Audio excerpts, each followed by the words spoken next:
Selalunya orang nak tengok pasal kita nak, kalau sound, kita nak ada speed alarm, coolant alarm, RPM, bateri alarm. Dia akan, kalau bermasalah atau kita terlampau laju, dia akan berbunyi lah.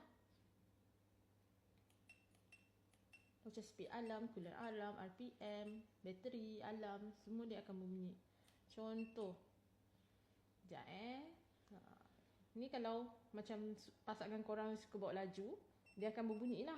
Dia akan berbunyi macam ni. Selagi korang tak slow, dia akan tu lah. Kalau slow, dia akan stop. Kalau dia laju balik, dia akan berbunyi balik. Dia akan bagi tanda amaran lah, sebab kita terlampau laju sangat kan. So dia akan slow down. Dan sama juga kalau water temp, kereta kita akan kira macam dah terlampau panas, dia akan berbunyi. Kalau dah sejuk, dia akan stop. Okey, macam tu je. Dia akan bagi kita amaran awal lah, kereta kita macam mana. Dia macam, OBD ni macam doktor kecil.